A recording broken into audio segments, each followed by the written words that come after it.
This and every episode of REKT Podcast is brought to you by Beaksy Exchange, an upcoming cryptocurrency exchange built in collaboration with One Market Data.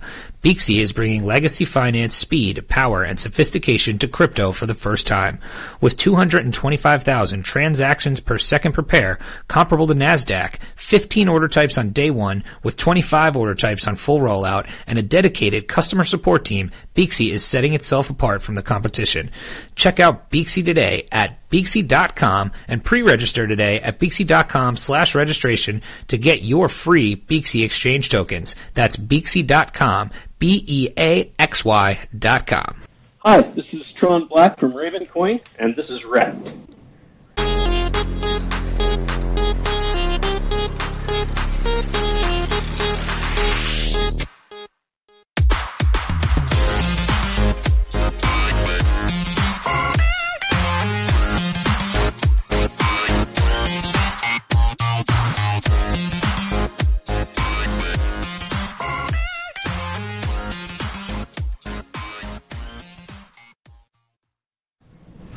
Hello and welcome to REKT Podcast. I am Bunchu and I am back, and I am joined alongside my esteemed colleague and co-host Crypto Chamber. Chamber, how are you doing, buddy? I am doing great.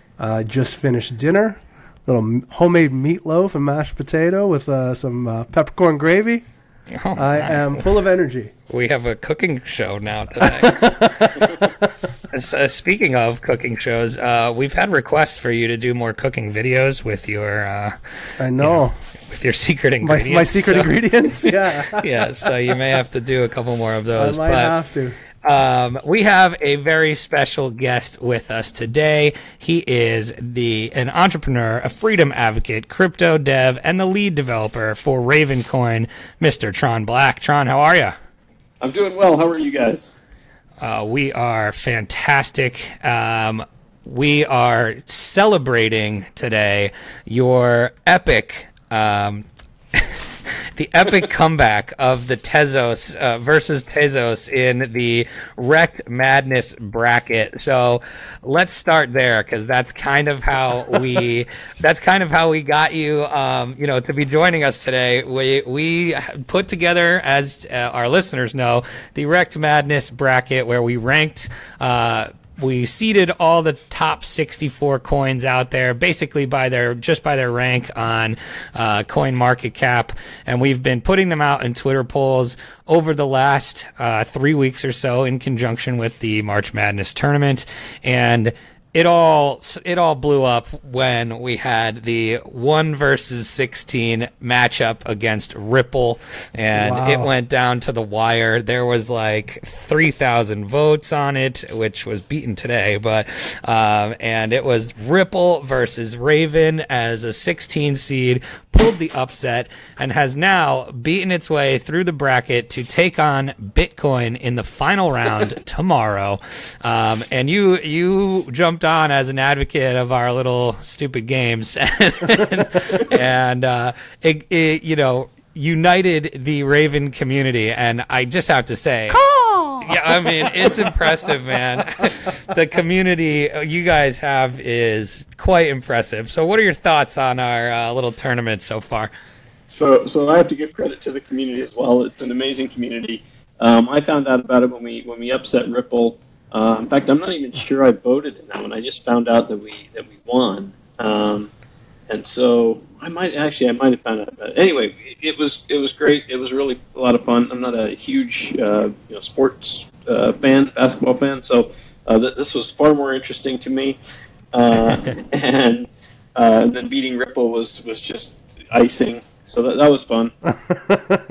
And so you took down Ripple in the first round, and then you took down Chainlink in the second round. I think that was an easy one. That was an easy one. And that one, once you took down Ripple, that was the one that really I had Ripple winning the whole thing. Yeah. You busted my bracket.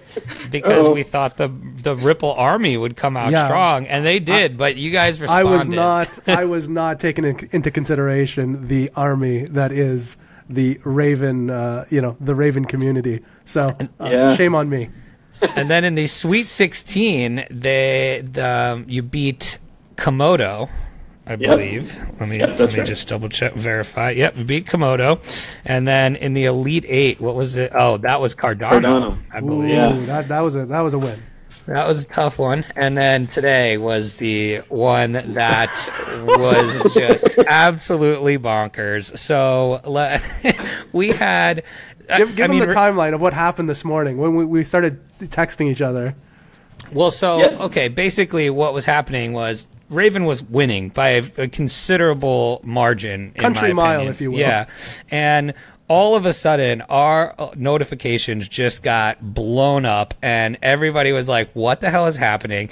And it was very clear that somehow Tezos had just went off and either purchased votes or something like that, and everybody was very angry. Very angry.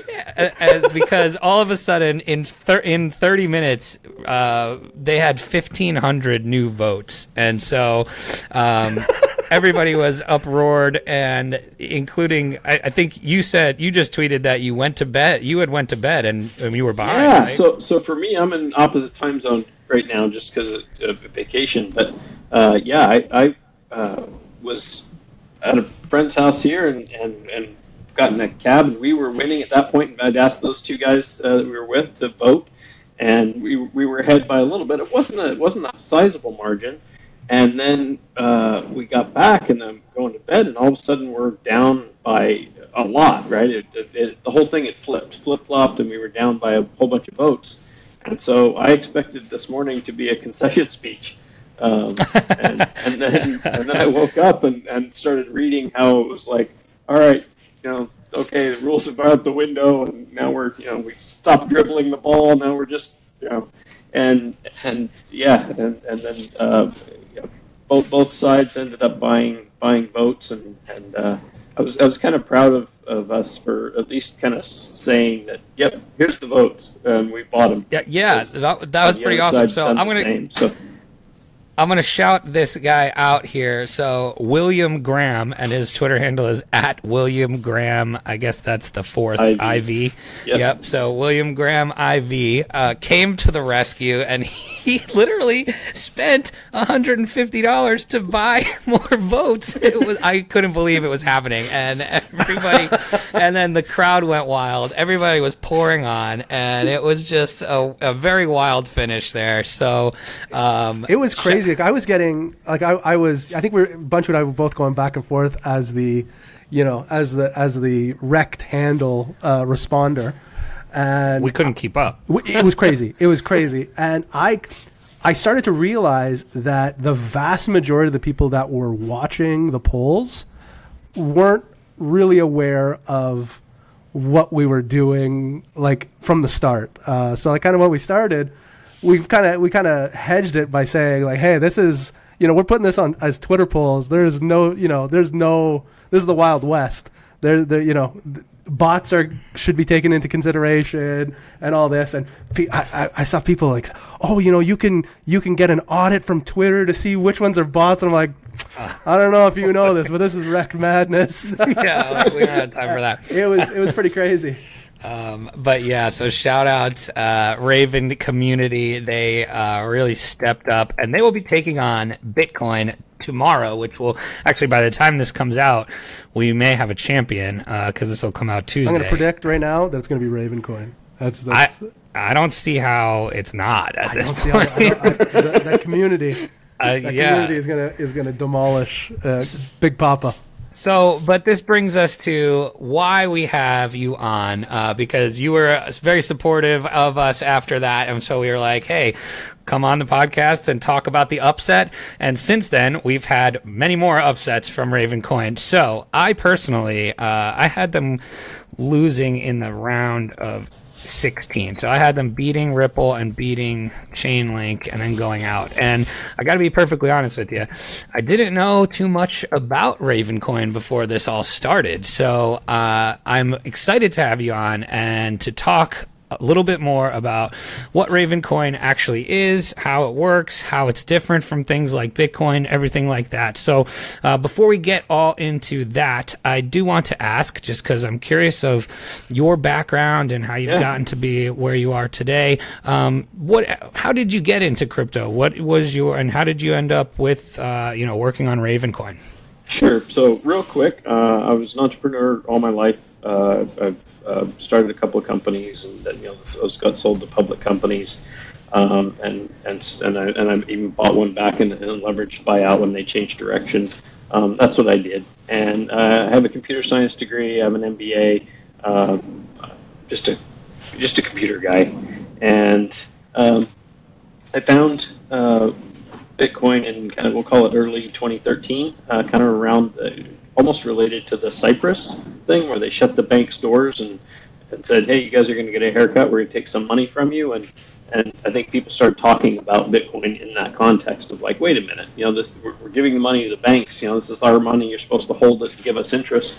And now it's sort of like we're shutting the doors and giving you back some of your money. And so it brought Bitcoin's awareness way up, and that's when I found it. And then I just thought it was the most fascinating thing I'd ever seen. Just this idea of just software running everywhere, just able to kind of handle the problems that they had run into in the 90s with, double spends and stuff. Had to be a central server, and so those eventually got shut down, and to basically decentralize that. So that's how I got into it, and that's kind of the short version of my background. Sure. So then from there, you're interested in crypto, you're interested in Bitcoin. How do you get involved with Raven? Yeah, so I started a couple of startups related to crypto. One that was going to do identity related to crypto, but not for the individual, because I think that's a horrible idea, but for the company that you're sending funds to. You want to make sure that they have a good identity, because once you send the funds, they don't come back. It inverts the trust model from Visa, where you can call Visa and get the money back. You can't. So you need to make sure that the company... so I started a company related to that called Verified Wallet, and then another one started for crypto accounting, sort of kind of handle like how much do I have and where is it, and what exchanges and what addresses, etc. While I was doing that, I ended up doing some consulting, went to the Netherlands, and was listening to a keynote by Patrick Byrne, the CEO of Overstock, and they had already started January of 2014 accepting crypto for couches and things that Overstock sells. And he was doing this keynote, invited because they had supported crypto so well. And at the end of the keynote, he kind of stops and says, Patrick stops and says, I want to do a parallel crypto equity, and a stock on top of, blockchain or digital ledgers. And I said, that would be a cool project. I mean, it's going to be a lot of legal stuff kind of related to that, but that's a cool project. And it's 10 minutes from my house. So while I was normally an entrepreneur and only worked for large companies for very short periods of time where I'm kind of under in golden handcuffs, I said, I want to be a part of that. So I became part of that, which is specifically part of T0, and then worked there for a while, left for a little bit, worked for a company in Hong Kong, and then went back and was helping with some of the portfolio projects, went back to Medici Ventures, which is also a wholly owned by Overstock, and then was working on various things in there, Medici land governance, etc. And I got wind that there's this project that Bruce was doing, Bruce Benton, and he's on the board of Medici Ventures. He was the former executive director of the Bitcoin Foundation, and that Patrick wanted to help out with developers, and I got wind of that and said I want to be a part of that. So that's how it started. That's awesome. So we actually just had Bruce on last week. So that's great. Perfect timing. Yeah. So I know that Medici Ventures. Yeah. So we had Bruce on last week and talked all about securities tokens and kind of his thought on the entire industry there. So we definitely got a good foundation of that. So I guess my next question then is, the people need to know, what is Ravencoin?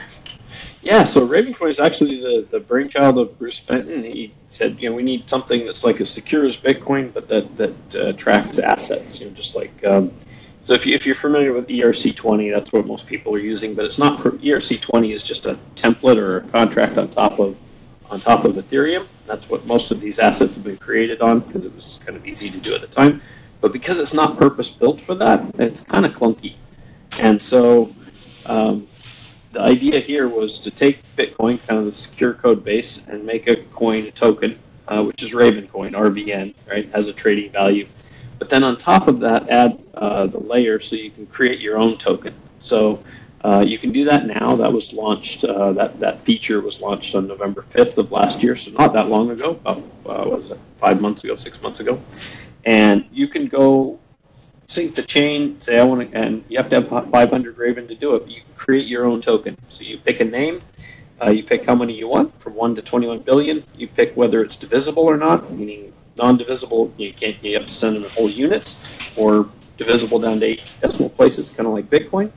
And whether it's reissuable, meaning whether you, as the issuer, can issue more, or whether it's locked, and that's the final amount that will ever exist of that token. And you have to pick a unique name, so it's a little bit like domain names, right? You can go in and get a good name. That's what it is. It's operating today. People have created about roughly 19,000 assets on top of Ravencoin already. Wow. Some of them are just kind of cyber squatting on names, and some of them are actual live, real functioning projects. Some of them are projects that are being built currently.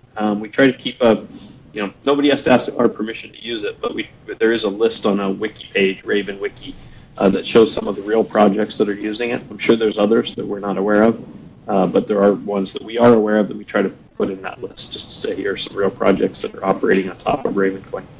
So that's what it is. There's a roadmap that allows us to add messaging, which is the ability for the issuer to send a message to all the token holders.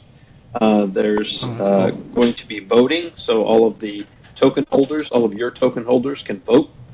And then we're working on dividends currently. There's a community member that's helping out with that, so that you can say, hey, we made we want to reward the token holders with actual real value, and you can actually send funds via Raven to those addresses. And so that's all on the roadmap. And then one other one, which is new and fairly important if we want to play in the security space, which you talked to Bruce about, which is tagged addresses. So these would be addresses that you tag with a tag. You make up a tag, but these tags could be like KYC, or they're a VIP member, or they're a game subscriber. And then after that, you create a token that can only move amongst tagged addresses. And that kind of makes a smaller ecosystem, so the person can't send the token anywhere. They have to send it only amongst tagged addresses. So that's kind of our new project right now that's going to be added on. But the tokens will be distinct and different, so you'll know the difference between a token that was created that can move anywhere to any address, like Bitcoin moves, and any tokens that start with a $sign, which the other ones can't. Then you know that those are restricted assets, meaning they can only move amongst tagged addresses. So the $sign ones are the tagged address ones. Correct. So, and now is this kind of, so I just saw an article on Medium that you put out on April 2nd, and it's about Ravencoin and restricted asset SEC compliance, and kind of a how-to guide. So is that kind of what you're talking about here? Because I think it's talking about tagged addresses and things like that. Exactly. So the protocol isn't aware of the SEC or really any jurisdictions or any rules, kind of in the same way that Bitcoin isn't aware of tender laws and things like that. But what we are building the tools so that you can comply within a jurisdiction. Of course, different jurisdictions, different parts of the world have different rules. We're building a tool set so that you can comply with rules. You can always comply with the rules if you're doing, if you're acting like Coinbase, like a bank, right? You've moved it in, now stuff's really in a database, and you can always comply with the rules there. That's no problem.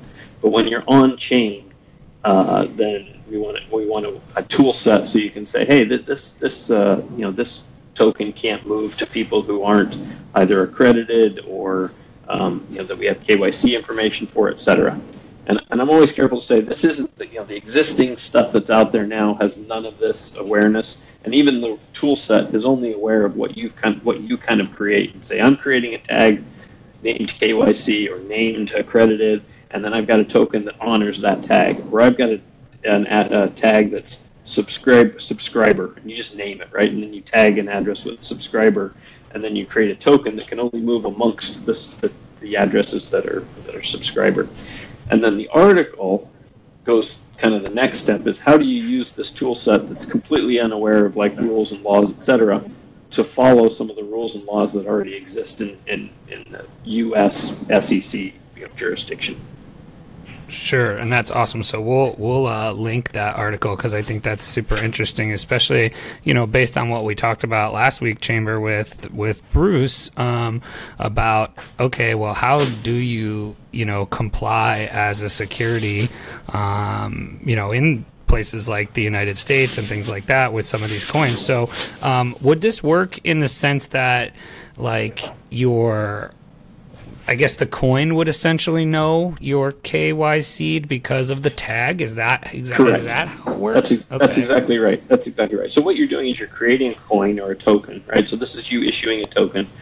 I'll just throw out Uber because everybody knows Uber, right? Uber's not actually using it yet, so don't take this as like they've adopted Ravencoin. But let's say you create $Uber, right? So this token that's going to be an equity.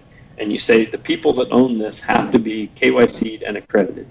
It's just part of the rules. And so you could make it so that it only moves to addresses that have a KYC tag and an accredited tag. Now, there has to be then somebody who's actually doing the KYC that has the control over this KYC tag that can tag addresses.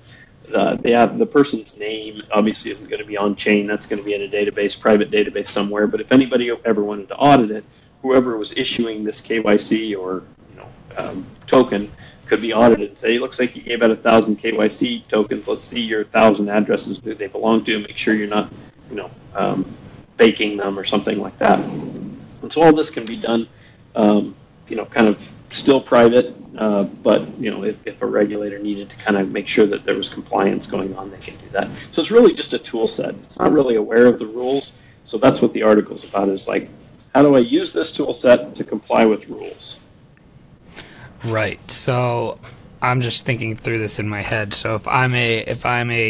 say Uber, I guess even a better question, just thinking it through, would be from still a privacy standpoint.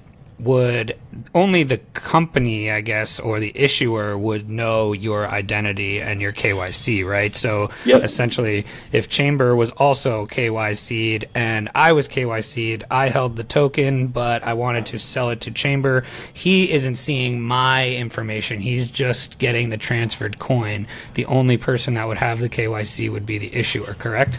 That's correct. And in fact, issuance has a certain rules, which is that the issuer actually has to know that information. I'm hoping that rule changes at some point. But also in the secondary trading, the exchange or license exchange has to know that information as well. I'm hoping that at some point they kind of recognize, meaning the people who are making the rules, kind of recognize that, hey, it's not a good idea to transfer this KYC information between all these entities. What if we just had the regulated entities that are doing the KYC just tag an address, and they're the only ones that have KYC, and that way an issuer could rely on the fact that KYC exists even if I don't have it. And because because there's a FINRA member or something like that, it's under self-regulation or whatever, that entity has the address, and they've said, or some other entity that's regulated says, oh, they're accredited, and the tag alone, because it's kind of mathematically provable that only that entity could have sent this tag, that tag alone should say that they're accredited, and that way you don't have to do it again, and you don't have to send the information again to somebody else. Just like right now, we're sending all of our information to all these crypto exchanges. Right, and every time it's like, give me your passport, give me your driver's license, give me your your bill or whatever. That's just nuts. And so if there was a way to kind of make it so that it's one place that kind of at least the regulated entities trust, right? That says, hey, we trust this guy because they have a compliance officer and they've been around and they've bonded or whatever it is. And then those tags are tags that they can only move if the person had the private key and actually tagged the address with the private key for that tag. Now you can build a system that like one regulated entity knows who they are in case there's ever a problem. You know that they're credited in case there's ever a problem. There's ever a problem, and everybody else can just trust those tags, and so you can build an ecosystem that kind of allows that to happen. That's my hope. Chamber, are you confused yet? No, I'm actually way more impressed than I was going to be. Like I wasn't. I was like Bunchu, didn't know very much. We've had some of our friends on Twitter talk to us about Raven. I know. I think Crypto Chris Walken's a big Raven guy. So if he says it, I usually tend to listen. But didn't know. You're so easily influenced. Oh, very easily influenced. But I have discerning characteristics that I'm looking for. But he's a guy that I tend to listen to. So I knew it had some benefit to it. But hearing all of this is way more impressive. This is like taking those ERC20s that we're all just used to and really ratcheting it up to the next level. This is very impressive. Oh, thanks. And we're trying to be cross-platform, go across all 6 platforms. What are the 6 platforms that we're talking about? I'm assuming iOS, Ethereum. Linux, Windows, Mac, iOS, Android those platforms. Yep. So that you can basically grab a phone and transfer it, from an iOS to an Android user. The names are unique, so you're not transferring ERC20. Really, the identifying characteristic is not the name. It's a 40-character hex, identifier, the contract ID, which is just confusing, right? You could have 3 Ubers or 12 Ubers that are all kind of trying to pretend to be the real one, and only one of them's the real one that has a unique contract ID. That's just confusing. Whereas in this model, there would be one $sign Uber that represents the restricted asset. Uber. Yeah. So we can make hashtag REKT on Raven Chamber. That's nice. I like the sound of that. How many do we need? 500 Ravens. So you can make 500 Ravens. You can create your own token with any name. The restricted assets aren't available yet. As soon as those are available, we're in discussions right now with the community of whether or not people who own, for sure the people that own the non-restricted asset will have first dibs on the restricted asset for their name. We don't know if that'll be forever or just for maybe a few months, so they can reserve it if they really want it. But for 500 Raven, you can reserve your own asset. I just checked our REKT index. We have enough. We do? Yeah. Nice. Well, so Tron, we actually do already hold enough Raven because we've had other people on that we've taken some recommendations for, and actually in our very first episode, Coin Yeezy was on, and he was a big Raven guy. So that was our very first buy in awesome. our REKT index. Yeah. So that was the first buy. I forgot that. Yeah, the very first one because he suggested Raven. I thought it was walking, but you're right. It was easy. That's right. Yep. Those were the days. Yeah, right. Exactly. So, Tron, we talked about kind of securities and how it would work for maybe a security like Uber. What else would you maybe see built on Raven Protocol? Yeah, so anything that can be tokenized. The other thing that I haven't talked about, at least here, is when you create a token, you can also attach data to that token. That data goes into IPFS, which is the Interplanetary File System. If you haven't looked into it, look into that. You basically dump data in, so you could say, let's say a PDF of what your token is for, and you put that in, you get a hash back from the system, from IPFS. That gets attached to your token, and now you have immutable data that's attached to your token. So if anyone ever wants to look up what is your token about, that will link to that data. We put together a spec of what we hoped people would use, how people would use it. People have kind of, some people have followed our spec, some people haven't, because you can attach any data. And so people have attached movies, videos, entire websites that run on their own to their tokens. There's been all kinds of interesting things put in there, but that's kind of one of our other cool features. So in that sense, could you technically use it as a ticketing system as well, a unique ticket? Absolutely, yeah. So we have you can create you can create we have actually three types of tokens. We have a main token, which is 500 Raven, a sub token, which is 100 Raven, and unique tokens, which are more they're not NFTs, non-fungible tokens. So it's guaranteed to have a unique name, and there's only ever one of them. Like the system will enforce it. So kind of a collectible in a way. So people have created collectibles attached to pictures. You could create seats. If you had 100 seats, create a quantity 100, and that way, and they're counterfeit proof, just like Bitcoin and that kind of thing. So whoever has that token could, go and send it to the movie theater as they walk in. All of those kind of things. You can do gift cards, miles. We've talked to some airlines about switching over to this type of thing.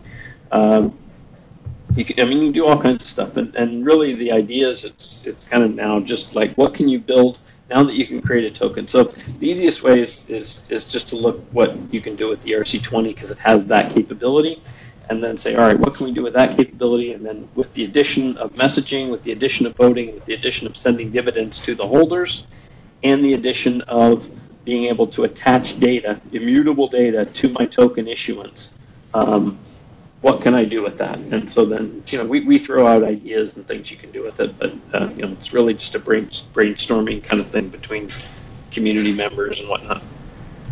Very interesting. I've had an idea for a while about something specific that this would be perfect for, actually. So I don't know this idea.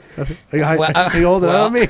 Well, I've never been able to do it before. Well, I don't have the capability myself, but actually, this I would need to do much less. It's like the $6 million the capabilities I already have here, right? Yeah, so. technology.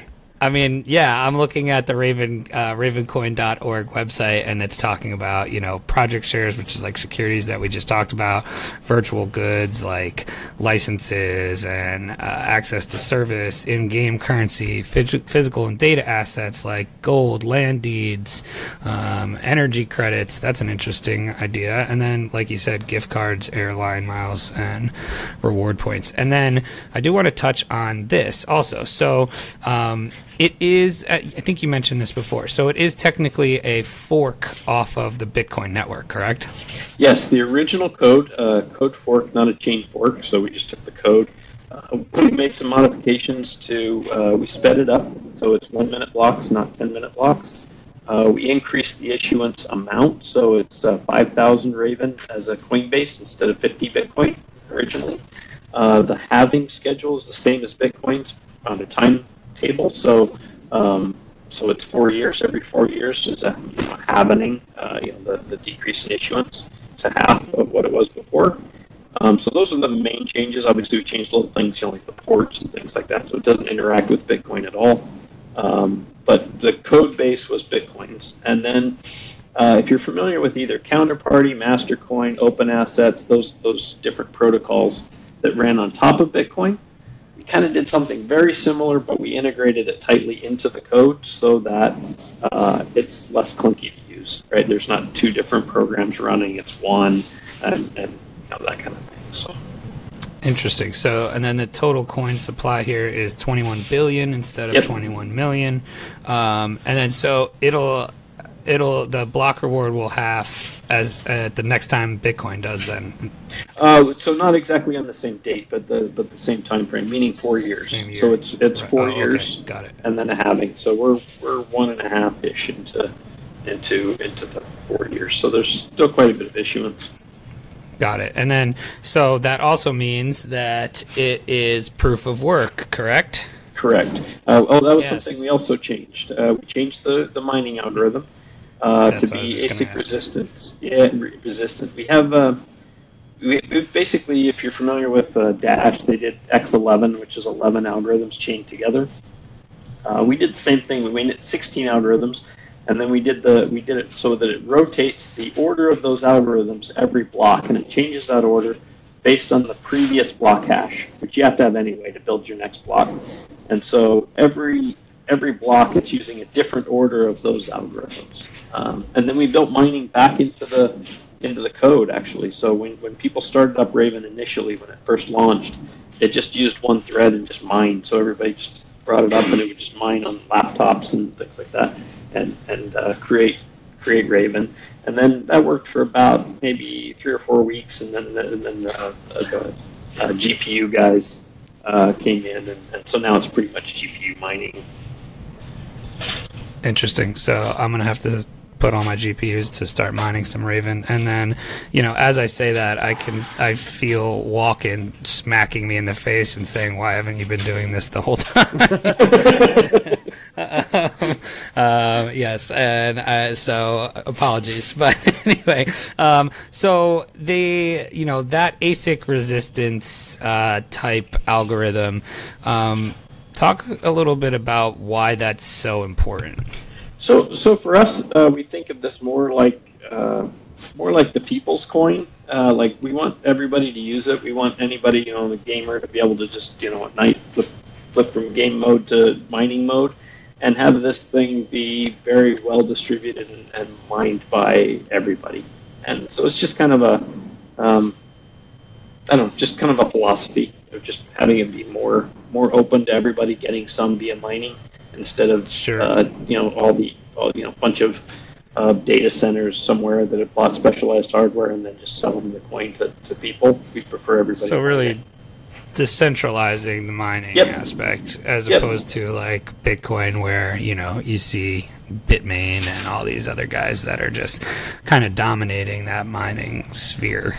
Yep, it's safer that way. It's safer if there's lots of people mining it. Right, the network's more secure, it's more decentralized, exactly. So that's pretty cool as well. Chamber, what other questions do you have? Because I already know you're very impressed. I mean, I got to start mining. There's so many things I have to do. I've been writing a to-do list the whole time. I've been so scared to get into mining. I'm like, market by Raven. Yeah, market. That's what I've been doing actually for the last 15 minutes. I was actually looking at the chart. I'm like, ooh, this could be all right. No, but it is. I like the fact that, like you said, it seems like it's the crypto of the people. It's the people's crypto. Yeah, so that's what we want it to be, right? Just sort of the fun, kind of early Bitcoin days. A fun coin that everybody can use. They don't have to ask us. They can use it on any platform. They can build their own projects. I don't know. It just feels like it's a really, really fun project. Very cool. Very cool. So we did talk a little bit about, at length, I guess, about how, I think the People's Coin, it's spoken for itself with this bracket challenge, and none of our other polls were getting nearly the numbers of votes that the Raven polls were getting. So, well, you said when you were chatting about it earlier, the first one against Ripple, I think hit about 3,000. I don't think we discussed what today's hit. Well, it was, I think, almost 9,000. I think it was 8,500. Yeah, 8,500. Maybe 4,000 of those might have been fudged with the purchases. That's okay. They all count. All the votes count. But so where is your community based? Like, where can somebody go join the chats? Where can people find joining the conversation? I think that's important to know for anybody who isn't already. Yep. So I would join Ravencoin Twitter. I would go to ravencoin.org or ravencoin.com. The Telegram and Discord, they're not run by us. By us meaning the developers that are helping out with building the core code. These are just volunteers. So they're linked to from ravencoin.org. If you go there and go to community, we've got a couple of Discords. And Telegram and Sync, those are probably the best places. They're super friendly too. That's another thing that's been great. We did have one little contentious thing, but it kind of split off, and so it's gone. Super friendly. If you need help, people are there to help you. It's just, that's probably the best place to go. If you want to know new stuff that's happening, you might go to. I have a Medium. That's you're linking to one of the articles, but a lot of times I'll write articles about kind of what's what's on track, and then also our GitHub has a roadmap and the code, and you can contribute to the code, dude. Oh, so is it it's open source then as well? Of course, it's. This is the most transparent project I think that's out there. You'll see our branches as we're building them, and you'll see, we talk about our mistakes, we've talked about problems, we've talked about how we fixed them. A lot of those Medium articles are really about how we've solved different things that have happened along the way. We've had these crazy adventures of trying to activate things and bug and things, and so we just kind of just say, hey, this is what happened, and here's how we fixed it, and here were other options on how we could have fixed it. I mean, there's a lot of information out there. You can just kind of see how it's how we're building it, and then also. We want contributors. We want people to help code it and stuff. We'll check it to make sure it's not malicious and stuff before allowing it actually into the code base. But yeah.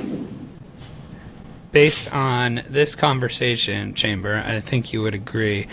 I am very pleased with how the bracket has shaken out to be... the cream has risen to the top. Yeah, I think so. The Raven versus Bitcoin for the battle of it all. I think very fitting that it's a Bitcoin code fork, and I think that kind of shows with... the voting that people, respect that, and the proof of work, and then all these other features that it's going to allow that kind of beef it up from a, than your normal. The real question, though, is, and I've been thinking this since we started the show, will we get the Raven community bump in the downloads of this episode? I mean, I feel like we have to. Right? I want to see an 8,000 download day.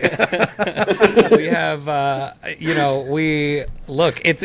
we should actually just put this out tomorrow when we tweet out the championship, and that should be it. That's not a bad idea. I think you should. I think you should put it out. I'll tell the community about it, and we'll see if we can get involved. So I joke about this, but it feels like we're going. It's the young upstart playing basketball against his grandfather, because we're actually a derivative of Bitcoin. So this is going to be a fun one. Yeah, I'm very interested and intrigued at how this is shaken out. So, and I think Raven community is very hyper aware of us at the moment. We got. I mean, I don't know where all these people came from, and it's not like. It's not fake bots and stuff, because there were comments and they're talking all day, they're talking and debates and everything like that. So it was really, there was impressive. There was for sure that one buy that from William Graham. Right. But he was transparent about it. I mean, he posted the receipt for that. Yeah, that was awesome. Great. That was classic. Yeah. That was so good. I was thinking to myself, like, when everybody was like, "Oh man, Tezos! Somebody from Tezos must have bought some votes." And I'm thinking to myself, I'm like, "Man, this is just some little Twitter poll that we put together. We're just horsing around here." Yeah, and I'm like, "Man, is somebody really going to go spend $85 out of their own pocket to win this Twitter poll?" And the answer was no, not just $85. Somebody will come back over the top and spend another $150. I'm like, man, this is great. Like, it was, and I thought it was fantastic. I'm like, bring it on, do whatever you want to do. But it was great. But so Tron, before we move on to our shenanigans here, as we are wont to do, anything else that you want to talk about that we might have missed, or anything like that? No, I think we covered quite a bit. I want to say thank you to the Ravencoin community, just for stepping up with this. It's been really fun to watch. We've had a few other events like this where the community's just stepped in and just done stuff that's just overwhelming. There's been a few of them, and some of them are written up in those Medium articles. But anyway, I just wanted to say thank you. Yeah, so we're gonna go head to head with Bitcoin. I will tell you, there is one person who actually has played in our bracket here, that filled out the bracket, that has Ravencoin as the champion. Really? And they picked the correct final of Bitcoin versus that's our good friend Crypto Glass. So it was Glass, eh? Yeah, so Crypto Glass has the correct championship matchup picked, and he also has Raven as his champion. And I will also say, I think we have Captain Capitulation, who would be the other guy in contention here. He had Bitcoin versus Ethereum. So he would need Bitcoin to win, though. As his winner, yes. So I think those are the two. I have to go back and do all the actual scoring, but I think it's those two are the two at the moment, yes. So it'll be very interesting to see. But, I mean, Crypto Glass has Raven as the champ, as a 16 seed, so he would Amazing. Yeah, pretty awesome. He knew what we all didn't know. He's the new community champ, I think. Pulling that one out, yeah. So the other one here would be Z-Sky or Z-Kai, but he has Bitcoin as a champion also, so Captain Capitulation would beat him. But anyway, all right, let's get to the nonsense. So we are, we wouldn't be REKT Podcast if we didn't do some shenanigans. So we are going to be playing a game here that we are going to call That's So Raven.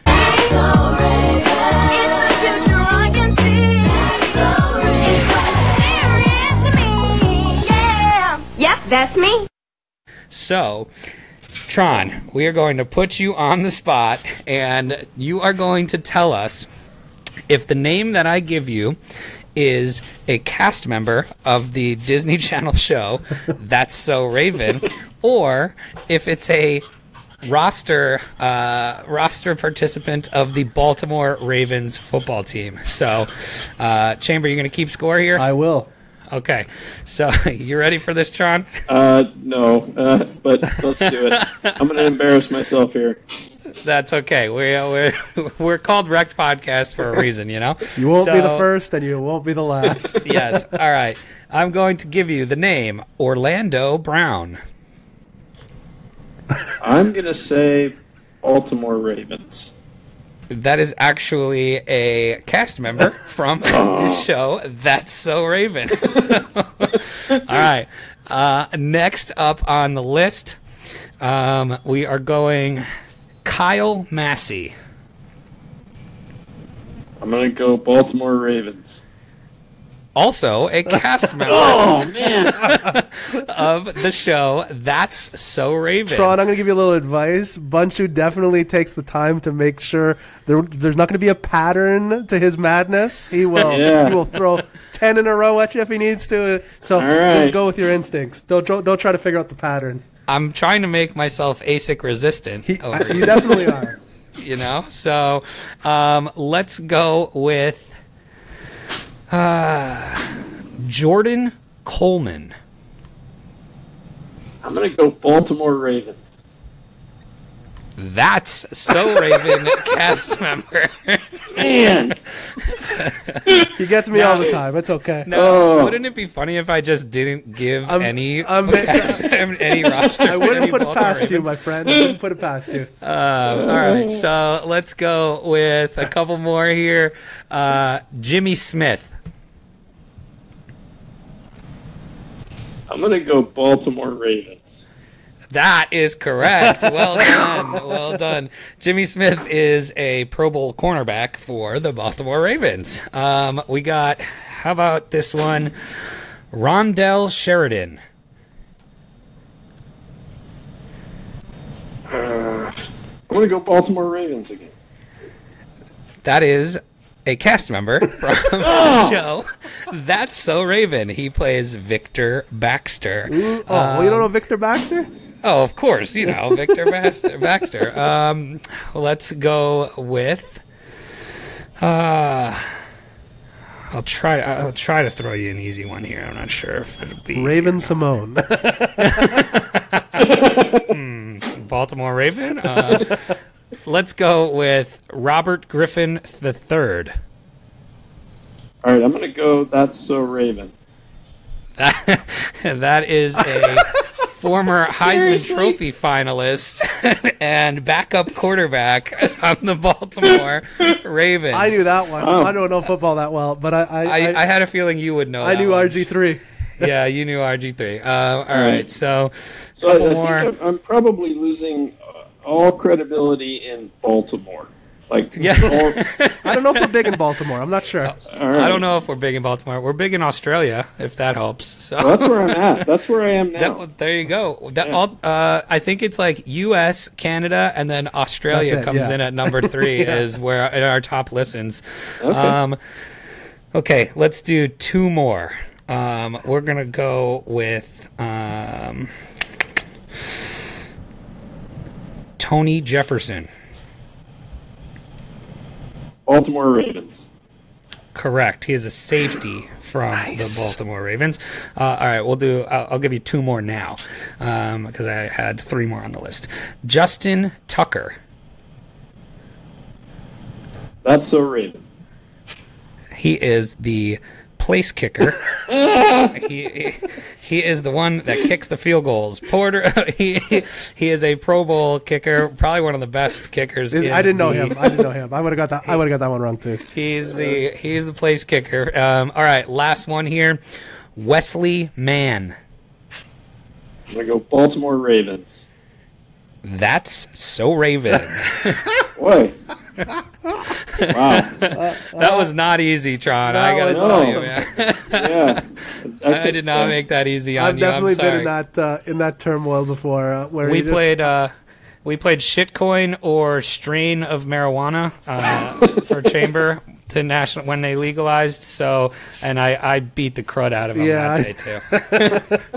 and Chamber is somewhat of a horticulturalist. A little if you're bit. picking up what I'm putting down. So, all right, how did he do, Chamber? Do we even want to? Well, it was out of 9, and he It was got. out of 9. I only gave 9. I had to double check. Yeah, he got 2 out of 9.